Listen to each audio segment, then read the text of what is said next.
কিভাবে দিনকাল কাটছে যুদ্ধবিমানের সেই ভারতীয় পাইলট অভিনন্দনের। অভিনন্দন বর্তমান সাম্প্রতিক সময়ের আলোচিত এক নাম। পাকিস্তানে হামলা চালাতে গিয়ে পাকিস্তানের সেনাবাহিনীর হাতে ধরা পড়েন তিনি। এরপর অভিনন্দন কেমন আছেন তা জানতে কয়েক সপ্তাহ আগে উদ্বেগে দিন কাটিয়েছে গোটা ভারত। এ সময় ভারত পাকিস্তানের মধ্যে উত্তেজনা বাড়তে থাকে। তবে শেষ পর্যন্ত কোনো শর্ত ছাড়াই ভারতীয় বিমান বাহিনীর উইং কমান্ডার অভিনন্দন বর্তমানকে ভারতের হাতে তুলে দেয় পাকিস্তান। একই সঙ্গে দুদেশের মধ্যকার উত্তেজনাও প্রশমিত হয়। ভারতীয় গণমাধ্যমে সে সময় বলা হচ্ছিল, দেশে ফিরলে অভিনন্দনকে অগ্নি পরীক্ষার মুখোমুখি হতে হবে। তা বেশ কিছুদিন অতিবাহিত হল। এখন কেমন আছেন অভিনন্দন?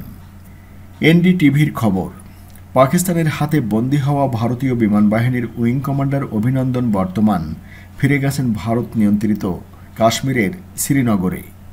কাজে যোগ দিতে এখনও কিছুদিন সময় লাগবে। কিছু প্রক্রিয়ার সামনেও পড়তে হবে তাকে। শারীরিক অসুস্থতার জন্য 4 সপ্তাহের ছুটি পেয়েছেন অভিনন্দন।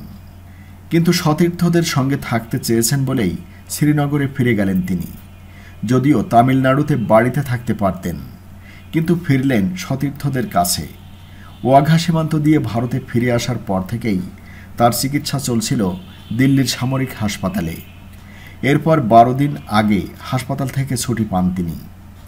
4 সপ্তাহের ছুটির মেয়াদ শেষ হয়ে গেলে তার ব্যাপারে সিদ্ধান্ত নেবে ভারতীয় বিমান বাহিনী।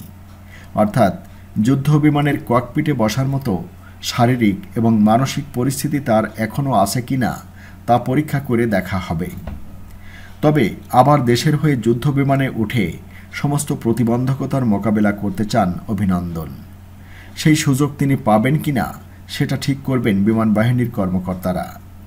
উল্লেখ্য, গত 14 ফেব্রুয়ারি কাশ্মীরে জঙ্গি হামলায় ভারতের 40 সিআরপিএফ সদস্যের প্রাণ হারানোর পর ভারত এবং পাকিস্তানের মধ্যে সম্পর্ক নতুন করে খারাপ হতে শুরু করে। এরপর দুদেশের মধ্যে উত্তেজনাকর পরিস্থিতি তৈরি হলে পাকিস্তানের অভ্যন্তরে হামলা চালাতে গিয়ে দেশটির সেনাবাহিনীর হাতে ধরা পড়েন অভিনন্দন।